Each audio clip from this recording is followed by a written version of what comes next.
For today's video guys, habang naghahanap ako ng topic to discuss, sabi ko, i-check ko si CIMB. And nagulat ako na ang base interest na lang pala ni CIMB ay nagkakahalaga na lang ng 2.30% na interest per annum. From dati na mataas, ngayon ang baba na.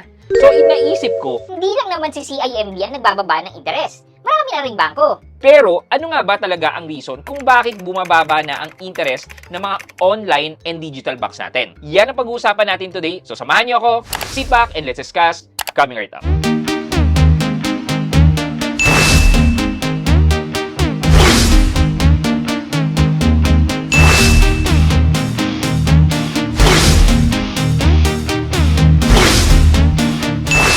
Hi guys, this is Pat and you're in Pat Quintos Review TV. So if you're new here in my channel, I do reviews about personal finance na meron akong experience or meron na akong knowledge na ginawa ko na videos and playlists na makikita nyo dito sa taas. At kung bago ka dito sa channel ko, you may want to consider subscribing to my channel. Okay guys, just an example lang. Sabi ko nga, ito yung nakita ko sa CIMB na 2.30% na lang ang kanilang base interest.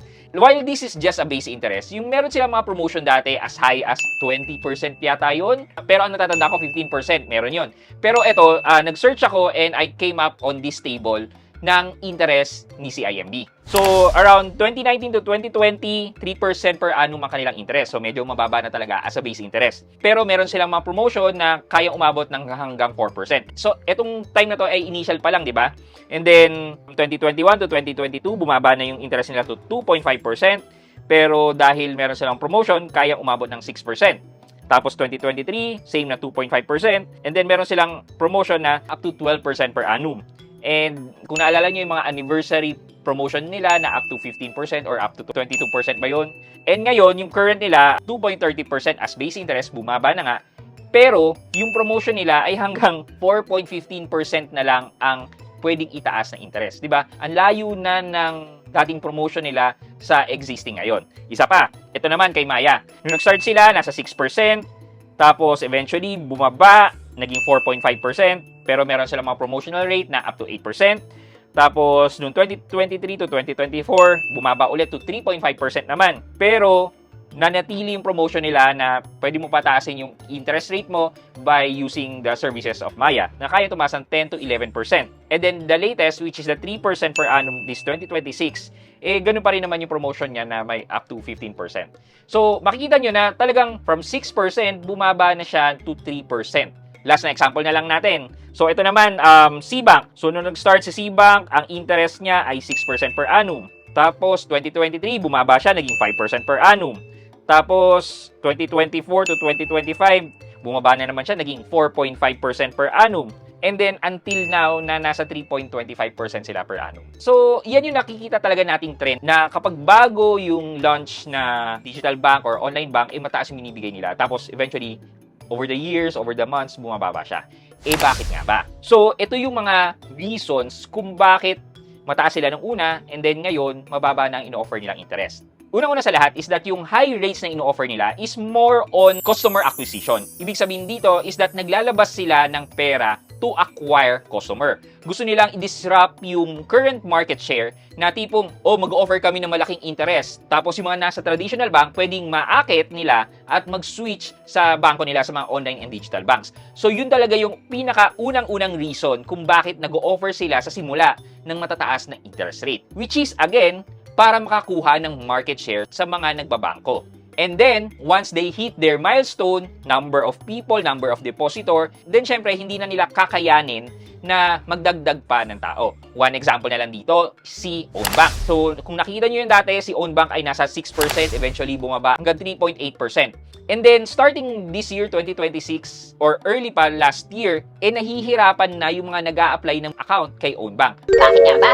Well, it is because na-reach na nila yung na-target nilang depositor and they can no longer accept any new depositor. Because syempre, that's additional cost na naman na taong maglalagay ng pera for the 3.8% na interest. Okay, number 2. There is a shift now from base interest rate to mission or promotional interest. So, ang ginagawa nila dito is that binababa nila yung interest para yung depositor ay mainganyo nila na gamitin yung app nila para magkaroon ng activity to increase their interest. So, syempre, di ba, like pagbabayad ng bills, magbabayad ka rin doon ng service charge. So, yung mga transaction na yon, yun yung gusto naman nilang palakihin para syempre nakadepende ka na dun sa app na yon. Thus, ang reward ng paggamit mo ng app nila yung additional na interest, di ba? Kaya nga merong promotional na interest si Maya na up to 10%, di ba? Okay.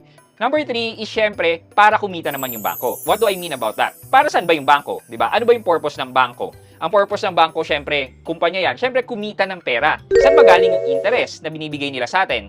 Well, ganito kasi yan. Tayong as depositor ay naglalagay ng pera sa bangko.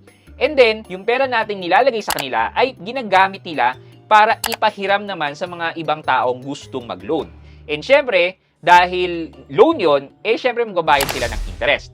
And then that interest, yun yung renta nila sa paggamit sa pera natin. However, syempre, hindi naman yung buong amount na yon ang binibigay sa atin. Only portion, napakaliit na portion ng interest lang coming from loans ang binibigay sa atin as depositor. Thus, yung difference nun is kita na ng bangko.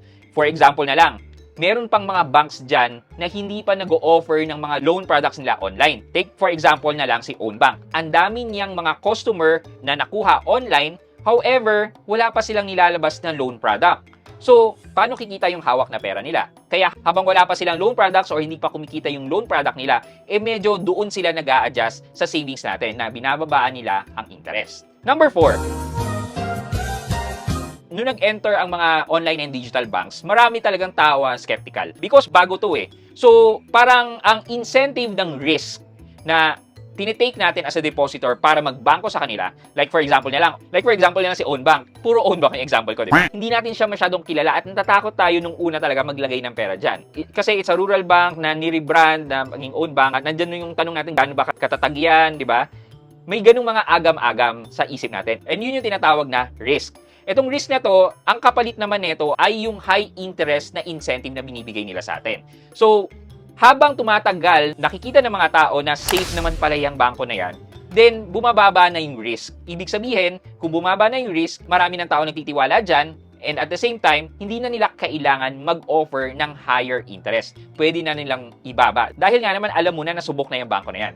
Ito pa example, bakit ang mga traditional banks ang bababa ng interest? It's because we know na they are stable.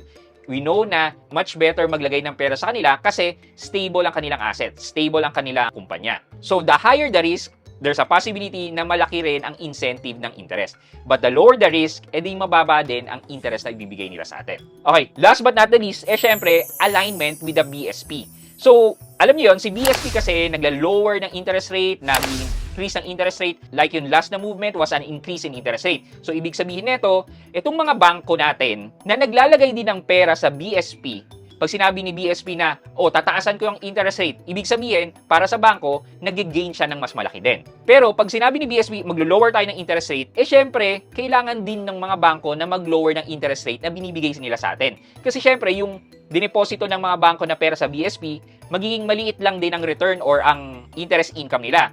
So, syempre, kailangan yung kikitain nila ay maging proportional din sa ibibigay nila sa atin. And then, kapag nagtataas naman ng basis point or interest si BSP, then, yung mga banks naman natin, pwedeng magbigay ng promotional interest. Parang ganun siya. Okay, so sana naliwanagan kayo kung bakit nga ba mataas ang ino-offer ng mga digital banks natin and then eventually, bigla na lang siyang bumababa. Okay, for our question of the day. Base sa pinag-usapan natin, sa tingin nyo, there is still a possibility ba na bumaba pa lalo ang interest na ino-offer nila? Like within the range ng mga traditional banks? Ano sa tingin nyo? Let me know sa comment section sa baba for our monthly giveaway. Yun lamang po for today's video, but before we end this video, mag-shoutout po muna tayo at shoutout kay Ate Peps at Ate Peps 8218. Sabi po niya, good info idol, thanks a lot. Kay Ate Peps at Ate Peps 8218, shoutout po sa inyo and thank you so much po for watching and supporting my videos. Maraming salamat po. I hope you like this video, leave a thumbs up, and if not, wala nang problema dyan, but continue to support me by subscribing to my channel by clicking the subscribe button and also the bell button to subscribe para ma-receive ka ng latest notification sa lahat ng upload ko. Again guys, this is Pat Quinto and you're in Pat Quinto's Review TV. Bye-bye!